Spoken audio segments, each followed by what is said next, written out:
নজর রাখবো পরবর্তী সংবাদে। দীর্ঘ প্রতীক্ষার অবসান, অবশেষে ৩২ বছর পর পুনরায় বিমানবন্দর চালু করার প্রক্রিয়া শুরু হয়েছে। কৈলাসহরে সেই বিমানবন্দর পরিত্যক্ত অবস্থায় থাকার পর পুনরায় সেটিকে চালু করার এবার উদ্যোগ গ্রহণ করা হয়েছে। ২৬শে মে সোমবার এয়ারপোর্ট অথরিটি অফ ইন্ডিয়ার এক উচ্চ পর্যায়ের প্রতিনিধি দল কৈলাসহরের পরিত্যক্ত বিমানবন্দর ও সংশ্লিষ্ট এলাকা পরিদর্শন করেন। কৈলাসহরের পরিত্যক্ত বিমানবন্দর পুনরায় চালু করার দাবিতে দীর্ঘদিন ধরে রাজনৈতিক ও অরাজনৈতিক আন্দোলন সংগঠিত হয়েছে। রাজ্যে ভারতীয় জনতা পার্টির সরকার ক্ষমতাসীন হওয়ার আগে থেকেই প্রতিশ্রুতি দিয়েছিল রাজ্যে সেখানে বিজেপি দল সরকার প্রতিষ্ঠিত হলে কৈলাসহরের বিমানবন্দর চালু করার জন্য প্রয়োজনীয় উদ্যোগ নেওয়া হবে।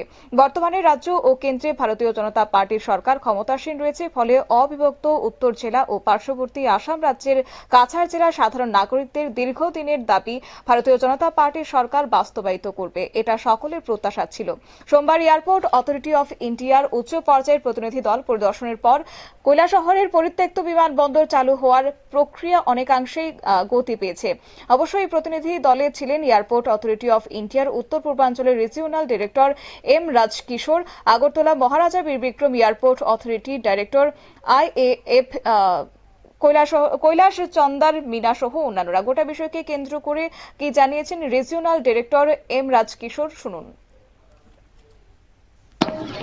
As a regional executive director, Northeast region, heading 7 states of Northeastern states. As a RED, myself and my team has come for a visit of Kailashahar Airport to see the basic fundamental infrastructure available in here along with the government of Tripura officials. In turn, the preliminary observations are made, and we are categorically taking up Kailashahar Airport for development, and we are seeing the feasibility of which type of operations can be taken up for future planning. So accordingly, we finalize after discussion in consultation with state government. আপনারা শুনলেন regional ডিরেক্টরের বক্তব্য। অবশ্য আজকে উপস্থিত ছিলেন ঊনকোটি জেলার অতিরিক্ত জেলা শাসক এল ডারলং, কৈলাসহরে মহকুমা শাসক প্রদীপ সরকার সহ অন্যান্যরা। প্রতিনিধি দলটি বর্তমান কৈলাসহর বিমানবন্দর পরিকাঠামো, দৃশ্যমানতা, জমি অধিগ্রহণ বিষয় সহ প্রাথমিক পর্যবেক্ষণ করেন। পরিদর্শন শেষে সংবাদ মাধ্যমের মুখোমুখি হয়ে উত্তর পূর্বাঞ্চলের ডিরেক্টর এম রাজকিশোর বলেন, বিভিন্ন বিষয়ে প্রাথমিক পর্যবেক্ষণ সম্পন্ন হয়েছে। রাজ্য সরকারের সাথে আলোচনার মাধ্যমে কি ধরনের পরিষেবা চালু করা হবে ইত্যাদি বিষয় নিয়ে আগামী দিনে পরিকল্পনা করা হবে। নিয়ে নিচ্ছি ছোট্ট একটি বিজ্ঞাপন বিরতির সঙ্গে থাকুন।